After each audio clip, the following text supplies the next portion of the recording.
예, 우리가 투자를 하다 보면 그 돈을 딸 때도 있고 이럴 때도 있습니다. 당연한 얘기지만 돈을 벌 때는 행복하죠. 그러나 반대로 잃었을 때는 정신적으로 매우 힘들고 고통스럽습니다. 우리가 이렇게 투자 손실에서 오는 고통을 어떻게 대처하고 대응해야 할까요? 오늘 동궁책공에서는 바로 심리학자가 투자 실패로 한강강에 직전 깨달은 손실로부터의 자유란 책을 이 책의 저자인 김영준 작가님과 함께 얘기를 해보려고 합니다. 여러분들께서 이 책에서 나오는 내용을 통해서 좀 어려움을 겪으셨을 때, 투자 손실로 고통을 느끼실 때 어떻게 대처해야 되는지 한 번쯤 생각하는 계기가 되셨으면 좋겠습니다. 안녕하세요. 네, 안녕하세요. 네, 반갑습니다. 책 제목이 심리학자가 투자 실패로 한강 가기 직전 깨달은 손실로부터의 자유. 제가 알고 있는 책 제목 중에서 제일 길어요? 가장 길어요. 네. 이렇게 굉장히 길고 이 책 제목을 보게 되면 제 생각엔 키워드가 한 4개 나오는 것 같아요. 첫 번째 심리학자, 네네. 그다음 투자 실패, 그다음에 한강, 그다음에 이제 자유. 네. 예, 어차피 실패는 손실로 이어진 거니까 4가지가 키워드인 것 같은데, 지금 그러니까 여기서 나온 것 자체 제목대로 보게 되면 직업은 심리학자신 거죠? 네, 맞습니다. 강북 삼성병원 기업 정신건강연구소에 있고요. 아, 기업 정신건강연구소. 네네. 오, 거기서 주로 어떤 일을 하시나요? 직장인들 심리평가, 그리고 상담, 기업 컨설팅 같은 것들을 하고 있습니다. 또 최근에는 이게 뭐 부동산이니 오늘 그런 얘기 하겠지만 뭐 주식이니 비트코인이니 이게 자산 가격이 한 최근 몇 년간 엄청나게 오르면서 직장인들 사이에서도 지금 심리적인 위화감 같은 게 많이 있지 않나요, 요즘에? 네, 많이 있죠. 그래서 예. 얼마 전까지도 벼락거지가 될지도 모른다. 예. 이런 용어들도 유행을 했었고, 예. 예전에는 부장님이 당연히 대리보다는 자산이 많고, 그렇죠. 그런 게 당연했었는데 요즘에는 오히려 역전된 현상들도 많이 나타나고 있죠. 근데 뭐 시대가 이게 좀 슬프지만 또 어떻게 보면은 이 자산 가격이 올랐던 것이 좀 세계적인 현상이기도 했고, 이것이 앞으로 저는 사회가 이 문제들을 어떻게 풀어나갈지가 앞으로 중요한 과제가 될 것 같아요. 네, 이런 맞습니다. 문제들이. 예. 네.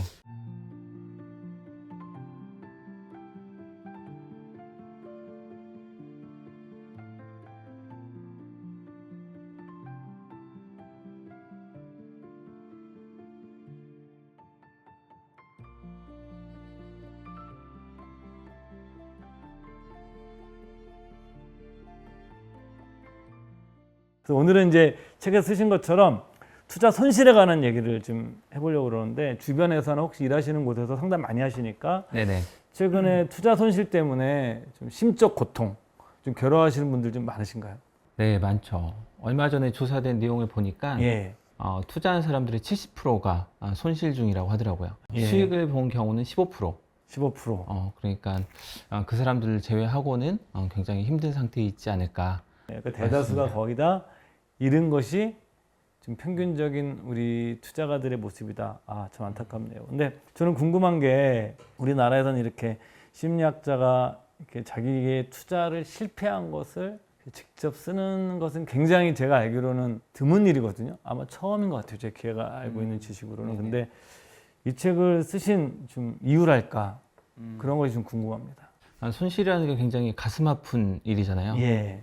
첫 번째는 가슴이 아파서 예. 쓰게 됐고, 두 번째는 좀 단순히 돈을 잃는 문제에서 그치는 게 아니라 좀 일상생활에 여러 가지로 어려움이 오더라고요. 예. 자기 감정을 컨트롤하는 것도 어렵고, 또 직장에서 이전에 하던 일들을 또 성공적으로 수행하기도 어렵고, 그래서 누군가에게 털어놓고 싶은데 그렇게 얘기할 사람도 마땅치가 않잖아요. 이 주제가 주제이다 보니까. 제가 이제 어떤 어려움을 겪을 때마다 책을 통해서 조금 답을 찾는 스타일인데, 서점에 가봐도 온통 투자, 성공. 버는 얘기만 있죠. 그쵸, 버는 그쵸. 얘기만 있어요. 네. 근데 대부분의 사람들은 잃고 있단 말이죠. 그래서 나라도 이런 책을 좀 써보면 좋겠다라는 생각이 들었습니다. 이게 어찌 보게 되면 작가님 본인에게는 치유의 과정일 수도 있고요. 네, 맞아요. 이런 치유의 과정을 통해서 같은 경험을 했던 사람들한테 어떤 주고 싶은 메시지 같은 게 있으셨을 것 같은데 네, 맞아요. 좀 어떤 거를 좀 핵심적으로 드리고 싶었었나요? 사실 손실은 그냥 가지고 있던 거 팔아버리면 끝나는 게 아니거든요. 일상생활에 지속적으로 영향을 미치는데 첫 번째 돈을 잃는 게 문제고 두 번째는 그 이후에 감정 컨트롤이 안 되다 보니까 주변에 분노 표출한다든지 아니면 이제 감정적 투자 그래서 이제 재투자를 하는데 이런 것을 만회하기 위해서 좀 고위험 투자 선물이라든지 이런 것들을 하다가 비트코인도 들어가는 거죠. 오히려 이제 수렁에 빠지는 경우가 많이 있더라고요. 그래서 그런 것들 좀 방지할 수 있도록 좀 메시지를 전달하면 좋겠다.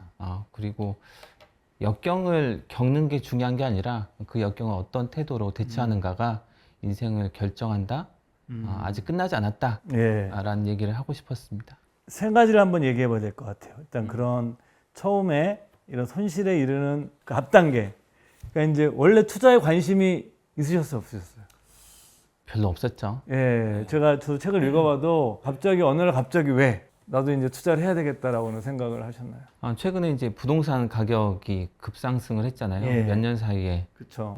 그렇기도 하고 코로나 이후로 유동성이 증가하고 그게 또 불확실성의 증가로 이어지다 보니까 어떻게 살아야 될지 모르겠는데 주변에서는 다 투자를 해야 된다고 하더라고요. 그리고 포모 증후군이라고 놓치거나 제외되는 것에 대한 두려움, 기회를 놓치는 거 아닌가, 나만 뒤처지는 거 아닌가 이런 생각들을 하게 되는데 저도 좀 그랬던 것 같아요. 나름대로 열심히 살아왔다고 생각했는데 별로 남는 게 없는 것 같은, 뒤처지는 것 같은 그런 느낌 때문에 한번 해보자 시도를 했지만 보기 좋게 실패를 한 거죠. 근데 투자 이제 하자마자 이 과정에 심리적 변화가 있잖아요. 사람이라는 게 내가 그 과정에서 시세표가 움직이는 과정, 그다음에 거기서 내가 딸 때와 이럴 때 반드시 잃기만 하신 건 아니잖아요. 처음에는.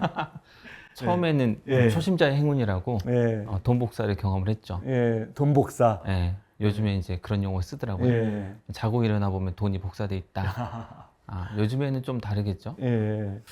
처음에는 별로 관심이 없었는데 주변에서 한다고 하고 이제 기관이라든지 기업들도 가상화폐에 투자를 한다. 그런 얘기를 들으니까 어느 정도 제도권 내에 들어온 거 아닌가 하면서 실제로 들어온 거죠. 이제 정부가 세금을 과세했으니까 이제는 하나의 제도권 자산으로 보고 있는 거죠. 그렇게 했었죠. 제가 조금 소심해가지고 과감하게 처음부터 투자를 했던 건 아니고 어느 정도 소액으로 투자를 해보다가 그때는 따셨죠. 그러다 보니까 점점 초보자의 행운이 이제 작동이 한 거죠. 간이 커져서 그러다가 이제 투자 금액을 늘리신 거죠. 늘렸는데 그때는 이제 착각을 했던 거죠. 내가 유능해서 내가 매수와 매도 타임을 잘 잡아서 돈을 땄다라고 생각을 했는데 그게 지나고 보면은 그냥 장이 좋았을 뿐인데 그렇죠. 강세장이었으니까 착각을 했던 거죠. 그러면서 이제 손실을 확정을 하신 거잖아요. 맞아요. 결국은 그 비트코인에 투자하셔서 가상화폐 투자해서 손실 확정하셨을 때 그때 좀 심리적으로 좀 어떠셨어요? 굉장히 힘들었죠. 손실이라는 게 단순히 돈을 잃는 게 아니고 하나의 과정이라고 저는 생각을 하는데 투자를 했을 때 마이너스가 되는 순간부터 어떻게 보면 손실은 시작된다 싶거든요. 그때는 이제 정보를 수집하고 내가 했던 선택이 잘못된 것이 아니다. 괜찮을 거야 라는 정보를 수집하고 또 시세창에 머무는 시간이 길어지고 불안하니까 이제 계속 들여다보는 거죠. 그런데 실제로 이제 폭락이 몇 번 있으면서 좀 공포감에 휩싸였다 할까요? 가진 거를 모두 다 잃을지도 모른다 라는 생각 때문에 이제 패닉셀을 하게 된 거죠.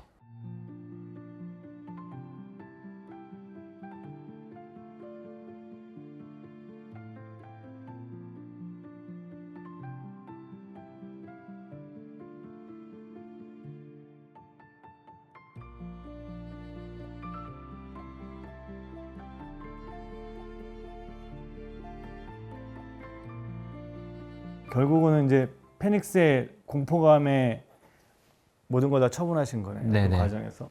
그럼 그 과정이 사실은 이 책에서도 굉장히 아주 자세하게 다루시고 계신데 이 과정에서 어떻게 보면 심리적인 변화 과정을 겪으시잖아요. 왜냐하면 그래서 뭐 부부 관계라든가 아니면 회사의 생활, 내가 정상적인 사회생활을 하는 과정이라든가 내 본업에 대한 네. 충실도, 가정에 돌아가서의 어떤 일상 이런 것 속에서 이 어떻게 보게 되면 이 손실이 주는 압박감 때문에 좀 힘드셨던 내용들을 좀 설명 좀 해주시고 그것이 왜 그런지 사실 그런 이유 같은 것도 좀 들려주시면 많이 도움이 될 것 같아요. 일단 불안해지면 여러 가지 증상들이 예. 나타나게 되는데 단순히 뭐 감정이 불안하다 해서 그치는 게 아니라 이게 이제 인지적인 측면에 영향을 미치거든요. 예. 그래서 주의력이나 집중력도 떨어지게 되고 당연히 일을 하는 직장인들은 업무 수행 능력이라든지 예. 그런 것들이 저조해지겠죠. 그리고 이제 집에서도 부부 관계에서 예전에는 그냥 웃고 넘길 수 있었던 일들도 좀 예민하게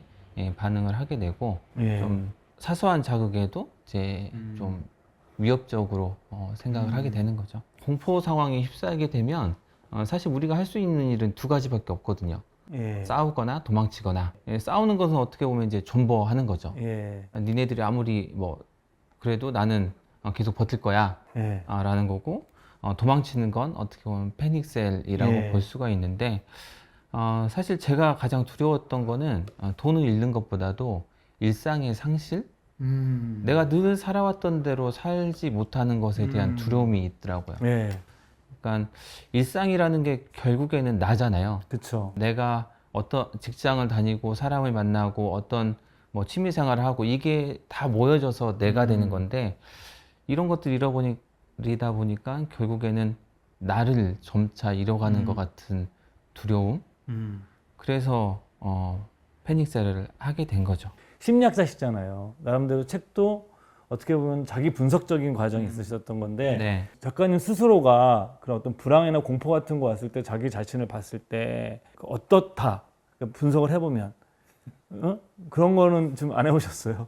아니 근데 그 상황에서는 분석을 하고 말 정신이 없어요. 아 그렇구나. 네. 예, 그러니까 참 비참하다. 비참하다. 나의 통제를 벗어난 것에 대해서 이제 가격이 쭉쭉 떨어지고 있는데 예. 내가 할 수 있는 거라고는 기도밖에 없더라고요. 예, 제발 그만 좀 떨어지게 해주세요. 예, 이거밖에 할 수가 없어서 그때는 예. 정말 끔찍했던 것 같습니다. 예. 생각해 보니까.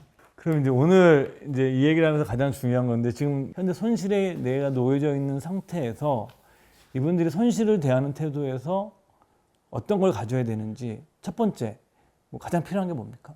가장 첫 번째 해야 될 건 현실 직시죠. 인정하는 거죠. 근데 사실 이게 굉장히 어려워요. 어렵죠. 예. 책에서 좀 보면서 제가 되게 인상 깊었던 게 뭐냐면 그 내용이었어요. 우리 작가님이 상담을 하다 보면 가장 어려운 일이 그 의자에 와서 상담실 의자에 가서 앉는 것이 굉장히 네. 어렵다. 그리고 왜냐하면 거기까지 가려면 내가 인정해야 되거든요. 근데 이 어떻게 보면 그 경험을 수용하는 거, 받아들이는 거잖아요. 예. 그것도 나에게 있었던 일이다, 내 일이다라고 받아들이는 건데 그 과정을 거치기 위해서는 좀 우울해져야 되는 것 같아요. 우리가 의도적 반추라고 의도적 하는데 반추. 예. 그 사건이 나에게 도대체 왜 일어났고 어떤 의미가 있는가, 예. 나는 앞으로 어떻게 살 것인가. 우울증에 빠진 사람들 그런 생각들을 많이 하거든요. 그쵸. 예. 그러면서 이전에 내가 살아왔던 게 잘못됐었구나. 그쵸. 그러면 어떻게 살 것인가, 새로운 방식을 찾아보고 그게 이제 어떻게 보면 수용의 시작인데 그 과정이 쉽지는 않은 것 같아요. 예. 그리고 혼자서 그 감정들을 또 감당하는 것도 어렵기 때문에 가장 좋은 건 주변에 얘기를 하는 거예요. 근데 돈 잃은 얘기를 하기가 결코 쉽지 않아요. 근데 언제까지 숨길 수는 없어요. 예. 그리고 이제 가지고 있던 돈을 다 잃은 다음에는 빚을 내서 투자를 하게 되는데 그쵸, 그쵸. 빚 내서 투자하는 경우에 성공할 확률은 더더욱 희박하죠. 예.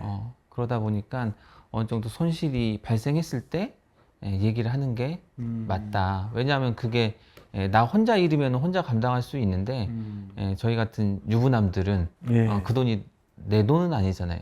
투자 사실을 처음부터 얘기했으면 더 좋았겠지만 대부분 죽겠다고 하는 사람들 보면 와이프가 모르는 경우에 예, 그쵸. 근데 사실 얘기해도 생각보다 넘어갈 수가 있거든요. 맞아요. 처음에는 예. 막 구박하고 타박하겠죠. 당연히 돈 잃었는데 누가 좋아하겠어요. 그렇죠. 처음에는 그렇게 하겠지만 어차피 헤어질 거 아니면 또 적군에서 아군으로 돌아서서 나를 도와주고 지원을 해줄 것이다라고 생각을 해야죠. 가족한테 먼저 얘기하기 어려운 사람들은 어떻게 해야 돼요? 친구한테 친구한테. 조금이라도 나한테 호의적인 사람들한테 얘기를 해야죠. 예. 사실 돈을 잃고 나면 굉장히 수치심이 예. 들거든요. 예. 굉장히 실패한 사람이 된 것 같고 그쵸. 다른 사람들이 나를 어떻게 평가할까? 저 같은 경우에도 사람들이 내가 이런 투자 실패 얘기를 하면 어떻게 나를 평가할까? 걱정이 되더라고요. 그쵸. 예. 욕심부리다가 잘 됐다 이렇게 하는 사람들도 있을 테고 저를 아는 사람들은 어쩌다 그렇게 됐을까 안타까운 마음을 표현할 수도 있겠지만 일단 호의적인 사람한테 얘기를 해서 자기 감정에 대해서 좀 인정받는 게 예. 필요하죠. 저도 좀 제 아시는 분 중에 하나가 이래가지고 저한테 한번 전화가 와서 어떻게 보면 이쪽 분야에서 오래 이렇게 일을 하면서 좀 구경을 하다 보니 좀 경험적으로 제가 그 친구한테 해줬던 얘기는 뭐냐면 투자에 실패한 게 네 인생에 실패한 건 아니다. 그러니까 네 인생을 구성하는 여러 가지가 있는데 맞아요. 회사도 있고 뭐 인간관계도 있고 지금 네가 직장생활도 잘하고 있고 친구들도 다 너 좋아하고 그 중에 하나를 실패한 거지.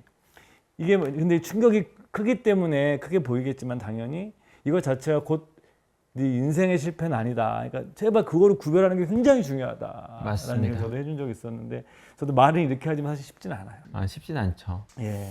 그런데 결론은 이미 정해져 있다. 예. 평소에 잘 되던 사람은 그런 얘기를 해도 처음에는 비난을 하겠지만 나중에는 도와주려고 할 것이고 애초부터 못 지내던 사람은 이 손실로 인해서 관계가 안 좋아지는 게 아니라 이전에 안 좋았던 관계가 손실로 인해서 표현되는 것 뿐이다. 예. 죗값을 달게 받아야죠. 예. 그래서 저는 좀 이렇게 본인이 아주 정말 투자 실력이 뛰어나면 상관이 없어요. 굉장히 뛰어나면 상관이 없는데 내가 이렇게 대단하지 않다고 생각되시는 분들은 제 생각에는 이 부부가 어느 정도 돈 얘기를 같이 하는 게 그럼요. 평소에 하는 게 사실은 훨씬 더 좋아요.